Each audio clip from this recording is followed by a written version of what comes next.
Just testing now for you. All right. I'm Quentin Lucas, the mayor of Kansas City. We are here today because something happened last night that marred what was an exciting night, a euphoric night for the people of Kansas City. We had a shooting of a number of individuals last night, including fatalities. What I'm here to start with today is to say the following. First of all, this city will never stand up for this type of gun violence. We will continue to try to stop it before it starts, and we'll make sure that in any investigation we're bringing folks to justice.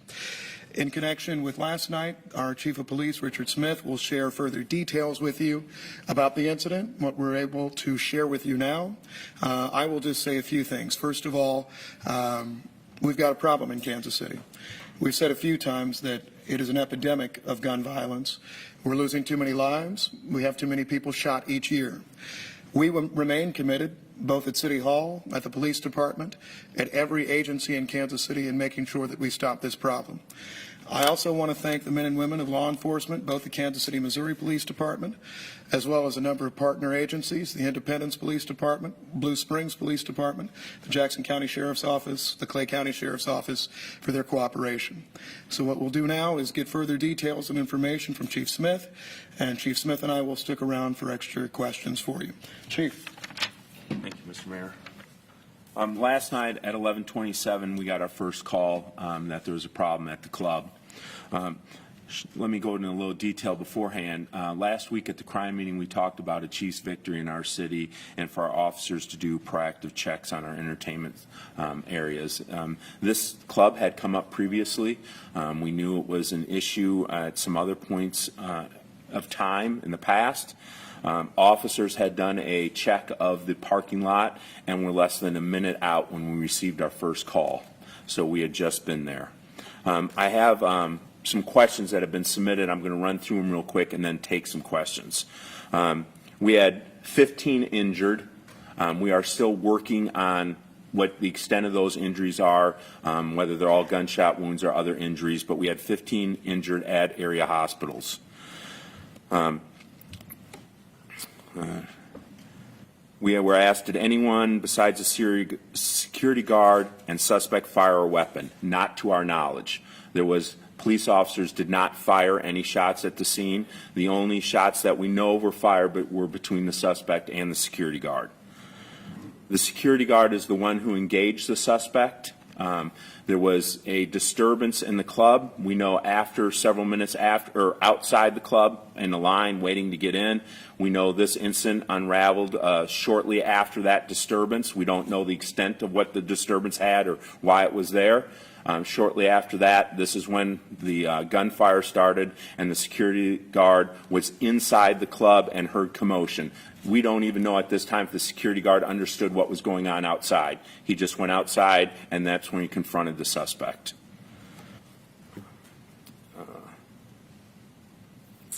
Were the shooting victims targeted at random? At this time, we do not have a motive for why the shooting took place. So we're not sure if this is random, if there was someone in the crowd specific he was upset at.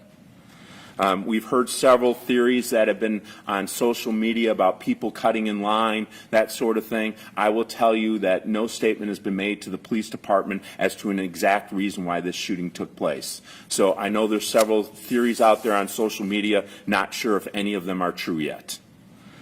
I would like to mention at the time of the incident, we put out a citywide assist. All available officers in the city of Kansas City, plus our neighboring partners, made this scene. We think there was well over 50 officers at this scene as it unfolded. I will tell you the officers acted, they did a great job last night. This was very chaotic. We had hundreds of people fleeing, both in cars, on foot, all kinds of things last night. It was a very intense scene, to say the least. I can't thank the outside agencies enough for their assistance. Even while we were there, some of the outside agencies actually helped us with our calls that were happening inside our city. So great cooperation, and very thankful to have that last night. We were asked about personal items from the scene, if anyone was there and they think that we have possession of their personal items, just to contact our homicide unit and we'll get that worked out. We also wanted to tell you that we reached out to both the suspect's family and the victim, female victim from the scene. We as a police department reached out with our social services. We've offered both of them any assistance that they may require at this time. We will also be following up with the victims as we can who are in the hospital with our social services. That's all I have. I think I answered most of the questions that were submitted. If anyone. We haven't spoken to all of them yet, and we don't even know if 15 is definitive. Okay, we had several people come out in the hospital and say they were injured. We don't know if they're related to this scene and not telling us or what. So we're doing the best we can with the information we have. You mentioned you had other calls at this establishment. Can you tell us the nature of the calls and how many times you've been there or when you were last there? I don't have the exact number. We talked about it last week in the crime meeting. We'd had a drive-by shooting in the lot in the past. So we knew we had that. We have had reports of other people saying that incidents occurred at this club, but we did not engage them at the club. It was at a hospital or someplace else, and they said that was an incident that stemmed from this club. That drive-by shooting you mentioned, that was a week ago? That was last Monday? I believe so. We had the date upstairs. I didn't bring it down with me, Sam. Sorry. Yes, about a week ago. What else, Mr. Mayor, what else do you know about this club? I mean, their fellow merchants were saying that it's, they refer to it as a nuisance. Do you know anything else about the club? What else has happened there? So through our City Regulated Industries office, we frequently inspect clubs. We understand that any business in Kansas City has due process rights, but we also understand that people of this community have a right to be safe. So we're expecting that tomorrow, our Regulated Industries Director, Jim Reddy, our acting city manager, city leadership will look at this club, will consider whether it is a nuisance. If it meets those standards, then we have remedies up to and including temporary revocation of the license, and then the club would have the opportunity for notice and a hearing thereafter. But we have dealt with these sorts of issues before with clubs that are consistent nuisance creators in our community. A nuisance ranges between a number of different things, but that includes violent crime that uses city resources, police resources consistently. And that's another tool that we have, and I believe fighting violent crime and addressing this issue long term. Mayor, you said last night we came from a Chiefs win, the city was in a great mood, and then this happens. Talk about how frustrated you were, especially during this time when it's supposed to be a great time for Kansas City. Incredibly frustrated. I mean, last night was a night that a lot of people have been dreaming of in Kansas City for 50 years. And while we won't necessarily say that folks aren't still happy, this is very disappointing for us. It's heartbreaking for a number of families, not just the families of the victim who was killed, but also the families of many others today. And that's why I really want to emphasize one thing that the Chief of Police said, and it's this. The department, our city, stand ready to assist with any resources we can to victims, to people who know what happened. We want to work with you. We want to provide any number of services to help support folks through this. We don't need to keep having disappointments like this. It wasn't long ago that right across the state line there was another bar shooting with lots of victims, a number of fatalities, and this can't be something that us as a region can get used to every quarter, every few months. I don't like us assembling in this room, whether it be our room, whether it be a room across the line, and there's too much of this in Kansas City. So that's why, to Sam's question, we will make sure that the bar won't continue to be a nuisance long term. We'll also make sure that we investigate as much as possible. I will say this. You know, there's a lot that's circulating right now on social media. There are a lot of folks that claim to be in the know of what's happened. Please call us. Please talk to us. Call law enforcement. I grew up in the inner city. Everybody's tired of this. Everybody's tired of these sorts of situations. Everybody's tired of these incidents. Let's make a stop to them. And the way to stop them isn't just the people that are standing behind me and next to me. It's also all of us in a community saying we're not going to stand for this. We know something that's going on. We know somebody who's planning retaliation. That's the sort of thing that we need to intervene with now, and that's the only way we stop problems like this long term. Okay, what can you tell us about the suspect? You mentioned, Chief, that he's one of the two individuals who died, correct? Correct. Can you give us a name or any past criminal history at this point? Jahron Swift, Jahron Swift, 29 years old. Kansas City, Missouri resident. Ever make it inside the club and then went back out, or do you Undetermined know? at this time. Can you clarify the number of security guards on scene last night? Do you know how many were there? Undetermined. Do you know if they had enough security there last night? Undetermined. And with the security that was there, was it an off-duty officer working security? It was not off-duty officers. It was private security. Okay. Were they licensed? We believe he was a member. They're issued through our private officers commission, so he has a commission card through us. And you mentioned planning. I think a lot of people want to know, what does this mean if the Chiefs do win the Super Bowl? There's, I'm sure, a lot of planning that's been in the works. Sure. What has happened, and how does this possibly change those plans or increase maybe? Right. I understand people would be concerned. I want people to know that this police department has been working on a plan for the better part of a month. We've started having meetings. If we are so lucky that we have further events here in Kansas City, I want people to know that this police department will have the resources necessary to protect the citizens if they come out and enjoy themselves and have a wonderful day. Chief, I want to ask you specifically about resources because we've reported over the last several years, up until recently, there's been a fairly steady decline in the number of your sworn officers in this department. And just recently had 29 that graduated that are now going to join the force, and maybe the mayor could sound off on this too. I know this is it's definitely not the entire part of the answer, but how important is it to have more police officers out there patrolling on the streets than what we've had previously? Do you think that will help? I think it will make a difference. I mean, let's face it. We could have 20,000 cops. On most of these incidents we're seeing, we were there a minute before. Several of the other high-profile shootings in Kansas City, Westport, some of the other clubs that we've had, officers were standing within 25 yards of all the shootings, and the shootings still occurred.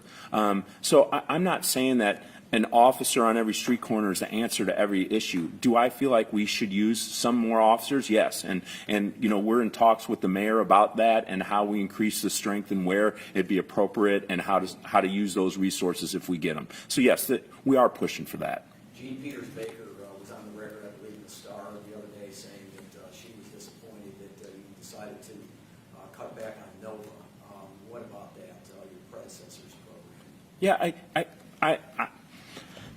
my take on it is a little different. I think NOVA needed to evolve. We had a really good year with NOVA, and then every subsequent year homicides went up. I mean, there's a certain point you got to evaluate things, and what we did is bring in an outside assessor who evaluated it and said, hey, you should probably shift to individuals rather than groups. We listened to those experts, and that's what we did. So I look at more as NOVA is evolving and is trying to do the right things.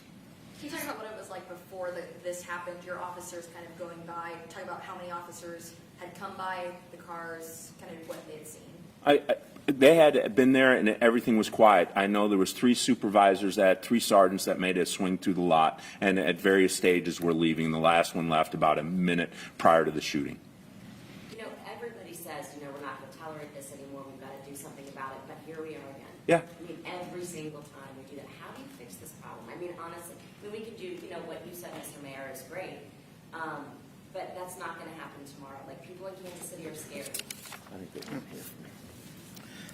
Some of the answer is what you just heard, right? It's reevaluating every tool that we have. It's reevaluating things like NOVA. I would take your question a slightly different way, and instead of saying that the department in any way has rejected any plans or the city has rejected anything, we are trying to be as creative as possible every single day.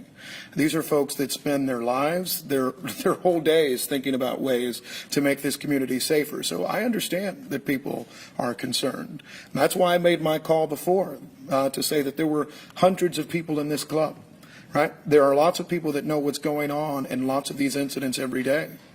And what we have to recognize is that it is not just going to be law enforcement alone that solves our problem. It's going to have to be more of us. It's going to have to be all of us. But to your point, yeah, we hear this a lot. I get that. That's why every day that since I've been in office, including my second day in office, in this very room, I think you were here too, talking about how we won't tolerate these sorts of issues. We need to make sure that we make a big deal of it, because it is a huge deal. There is a woman who has lost her life now. There is someone who is burying a child who was just out celebrating. And we want to make sure that we don't have more of this. And I will say this to the chief's point. He's absolutely right. We have officers close to lots of these incidents. We have folks that are around that are inspecting areas that are going all around the city to see what's going on. But we also need to make sure that we're catching assailants. We have to make sure that they're being prosecuted. We have to make sure that they're serving real sentences. We have to make sure that there are people that are not going around this city operating with impunity and thinking that they will never get caught, that they can open fire on peaceful groups of people. We have too much of that in Kansas City, and it's those types of people, those types of suspects, that sort of retaliation, which I know this department's trying to address, and that's the sort of thing that we're making sure we will not tolerate long term. So, what I might say, everybody wants kind of a magic answer. We don't have that today. What I will say is this. I bumped into the chief last week in Jefferson City. We were both walking around the corridors of the state capitol. And that's not because we love visiting the state capitol. God bless him.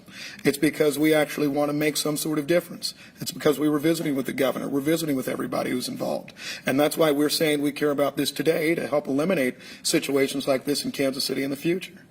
Can somebody talk about this, the culture of silence? There's $25,000 rewards for, solving homicides or somebody to come forward, and people still aren't talking. And so it seems like a lot of this stuff is not being solved because people don't talk. So I'll disagree with the premise. I think we have had more people talking. I think the reward is yielding results. We have solved crimes. We have solved homicides. We want to solve all of them, of course. But here's the thing. Not every single thing is going to solve everything that we have. We have to change. We may come up with the best answer for 2020, but by 2022, folks are doing something different. Every important thing that we deal with in government, be it education, be it crime, be it healthcare, right, changes and needs to adapt. And I think what you've seen from us in Kansas City, and we've done a lot of things lately, the $25,000 reward, different gun ordinances, all types of efforts we're making for witness protection funds throughout our state, throughout our community.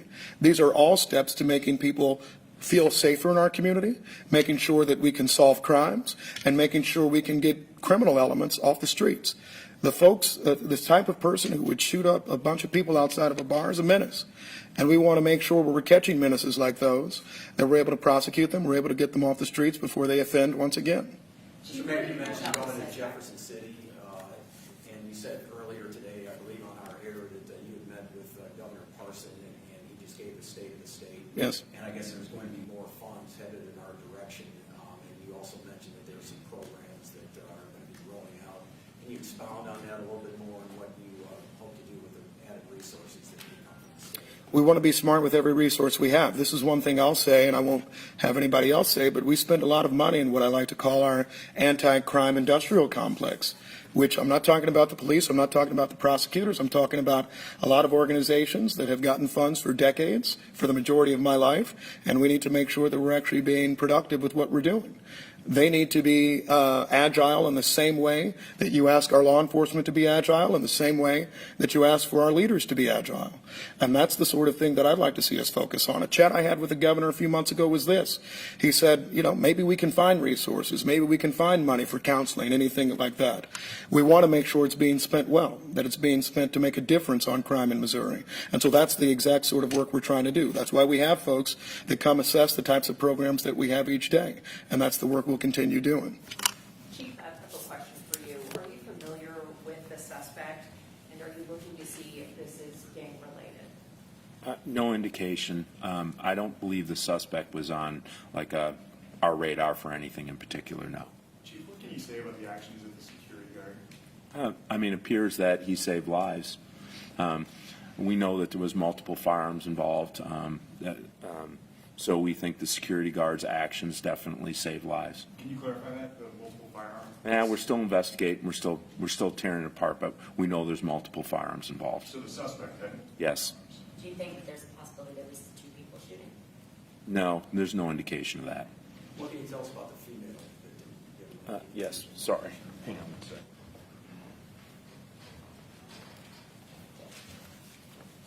The female victim is 25-year-old Raven Parks. And Chief, you mentioned social media. I'm sure you've all seen some of the same posts that the media has seen regarding other incidents in the city last night. Outside of this, were there any other shootings at establishments or large brawls at establishments? Not that I know of. There was one incident in Westport that I'm aware of that stemmed from in Westport, went somewhere else. There may have been shots fired on, no one hit, but that's the only other one I know of. Can you say if Raymond Parks was a random victim? I don't know. Undetermined. Is there video from last night's surveillance video? Do you know, John? We have not found any yet. I think there's a lot of cell phone out there. If someone has video, we would love it if they share it with us. I mean, there was hundreds of people there. But again, to the mayor's point, we get very few calls, right? We get very few calls about what happened out there. I mean, we have to go digging to get this information. It does not openly come to us. And to your point, that's what needs to change, right? People have got to take a different tact about this. Otherwise, we're going to have the same results. But as I've said before, it's a culture of violence, and we have to stop that. We have to change the trend that it's okay to engage in this kind of behavior. And then it's okay to not say when someone does something wrong. That's not okay.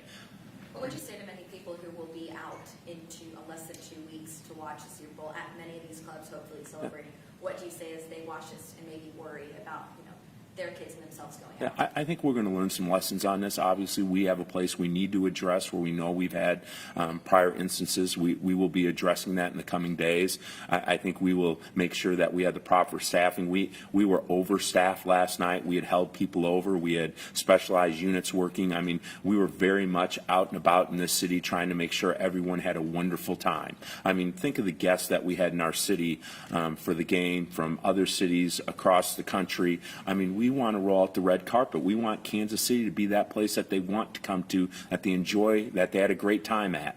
And this is what I'm saying to them again is the violent crime Achilles heel keeps coming up time and time again. And I can tell you, the police department, you could give us 5,000 people. We can't change the dynamics of someone's thought, right? That's not what we do. What we need to do is everyone take an ownership in this game. It's our city, all of ours, the media, the police department, we all live here. What can we do to make it better? And what real efforts can we make to send a different tone, different message? Did you recover the weapon? Yes, we recovered. What can you tell us about it? Was it legally registered? Was it stolen? Do you know any of that information? We're I mean, we haven't even talked to all the victims yet. There's a lot to be done on this case that is going to unfold in the coming weeks. But, since our suspect is not alive, we're not pursuing a case file on it. Some of those things will go less, and we'll get to our victims, witnesses first in that order. What has the club owner told you in this situation? Was he there last night? He was. He was there. And what has he told you? He didn't say much to me. Is he being cooperative? I believe so. Yeah, I believe he is being cooperative. And Mr. Mayor, maybe what would you say to him moving forward to talk about this idea that you're going to be inspecting the club and all that kind of stuff? What would you have to say to the club owner here? Say to the governor? No, to the club owner. Oh, to the club owner?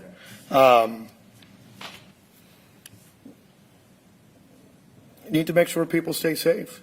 In the same way that we're talking about what law enforcement, what mayors, what everyone else can do, I think it is a responsibility of every club owner in this city to make sure that they have a safe environment, that they're part of fixing those problems.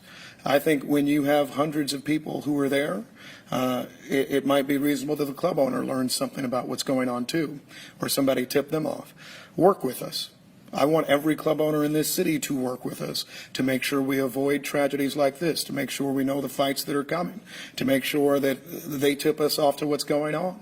That's the sort of thing that I would ask for them, and I think that's only fair in this city because everyone wants to be safer. Was it enough for him to have an armed security guard there, or should it have been more? We always think about law and regulation in this city, and we'll continue to do so.